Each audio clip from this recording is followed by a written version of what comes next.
If you haven't heard part 1 or part 2, please do so before proceeding. For those of you who have been waiting, I apologize. The last couple of days have been a little crazy, to say the least. Listen on and you'll see what I mean. When my wife woke up, we had a long discussion on what our next steps should be. While we were talking, I casually glanced at her wrist and noticed the burn mark was still there. She saw me looking, and her usual radiant green eyes became dull. "It is me. I wish I could tell you not to be afraid of me, but I don't trust myself anymore." Tears started running down her face as I gave her a hug and comforted her, without responding. She was right. I was starting to doubt the one person I trusted to protect me in any situation. Though I took some solace in the fact that she was still the one who saved me twice from the twisted entity. Besides doubting ourselves, we did come up with a few theories that seemed to make sense in light of recent events. First, it seems that the entity is unable to appear in my wife's presence, proven by the fact that the moment she passed out, I was able to see it. Second, the entity is either evolving, since it was able to speak and move out of the house, or there might be multiple entities, as some of you suggested. Third, technology could potentially be a weakness for this thing, as the phone call has saved me twice now. Finally, there is something very wrong with that house, and the entity definitely doesn't want us there. The house is something that has to be explored, but it's too dangerous to just go back without any further knowledge. So we decided to talk to the only other person in Natalie's life who had experienced the overlap, her high school friend Chris. After making some phone calls, we found out that Chris lived in a nearby town and had become a support group speaker for the visually impaired. It turned out he was actually speaking at 11 AM, and we still had enough time to be able to make it. We got to the small community hall just in time as they closed the doors. Most of Chris's speech was very uplifting and full of emotion, talking about all that he had achieved in life. He ended his speech by saying, "The day that I lost my vision was the day that I truly stopped living in fear." We stuck around after, and when the hall had emptied, approached Chris, who was standing next to his wife, whom he had introduced earlier during his speech. I didn't know how to even begin to ask him about his vision loss, but before I could say anything, he pointed to me. "Ah, so the overlap happened. She said you would come." He then went on to tell us that ever since the accident, Natalie's great-grandmother had been in close touch with Chris. She felt very guilty about what happened and was determined to find as much as she could. She also insisted that it was only a matter of time before the overlap happened again around Natalie, and she wanted to find a way to stop it. When we told Chris about the condition of the house and about the symbols that I saw, he became very serious. Then she tried to do it. She tried to bind what holds the sisters together to her house. "I'm afraid she may not have survived that," he said quietly. I was really confused at this point. "Did you just say sisters?" I asked. Chris then told us to follow him home, as there was a lot we needed to discuss. While Chris's wife cooked us lunch, he told us about the day he lost his vision. "So, I never told this to anyone except your great-grandmother, but that day that I lost my vision, before I passed out, I'm pretty certain I saw a second entity behind the one that I was staring at in disbelief. And as I drifted into unconsciousness, I heard a whisper, 'Feed.'" He went on to explain that Natalie's great-grandmother called the entity sisters, since she was certain there was more than one of them. Additionally, she believed that they feed off of our fears, and not just fear, but the greater the fear, the more attracted the entity becomes. This made sense, seeing as I've been afraid most of my life, and now I am at the peak of my fear, since the one that I saw was my protector has become the subject of my fear. After years of research into ancient lore, demonology, mythology and family history, Natalie's great-grandmother found a way to pin the sisters.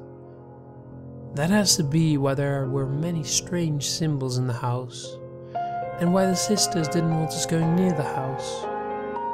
She must have found a way to bind them there. However, seeing as the entity still appeared and drove with me in the car, that means they are still able to move freely, but they might have a vulnerability in that house. All of this was progress, yet the thought of not knowing how to deal with these sisters was quite troubling. "Lunch is ready," called out Chris's wife as we made our way to the kitchen to enjoy a much-needed meal. Chris wanted to end this as much as we did, so he insisted that we spend the night with him for our safety. Considering I had not gotten any sleep lately, I welcomed the idea. We all stayed in the living room, and Chris's wife and I took shifts, staying up to make sure nothing happened. I woke up at 3 AM, feeling thirsty yet again. I laughed at myself as I thought, maybe I have a medical condition of waking up thirsty in the middle of the night. I looked over at Chris's wife, since it was her shift to be on watch. Sure enough, she was awake and looking over at me with a gentle smile. I whispered, "Water?" as she pointed to the kitchen.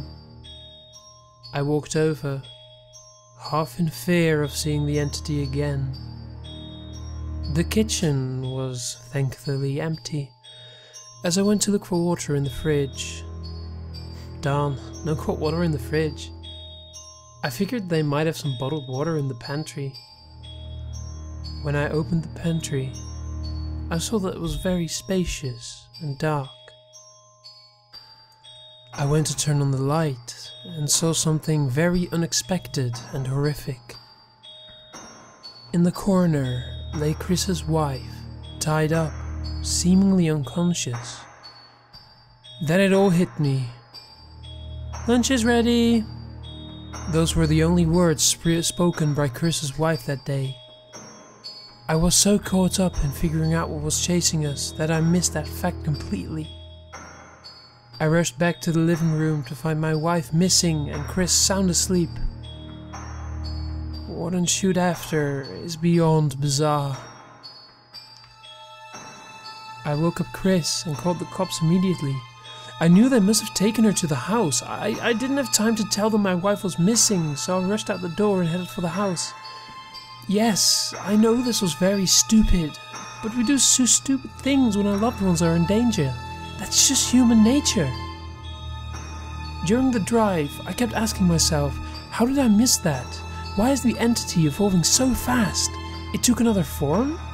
Is it because I was not supposed to survive an overlap, much less twice?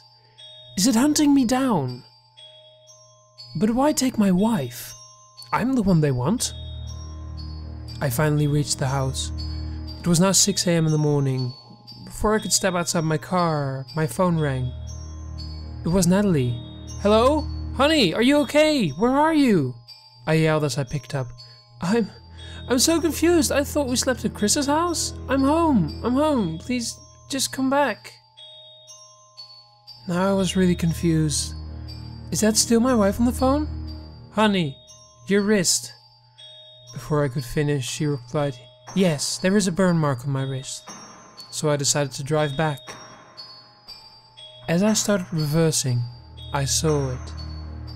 Standing in the window of that decrepit house, sipping water from a glass. Smiling at me, with eyes shining greener than usual.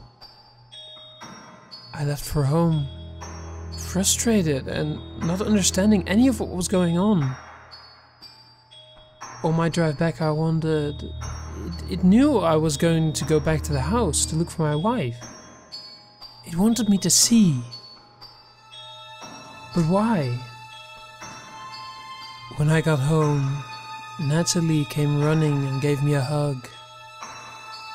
I felt cold-hearted for doing this, but I immediately pulled out her wrist to find the burn mark on it. She looked up at me in disappointment. "It is me." As I finally looked into her eyes, my heart stopped.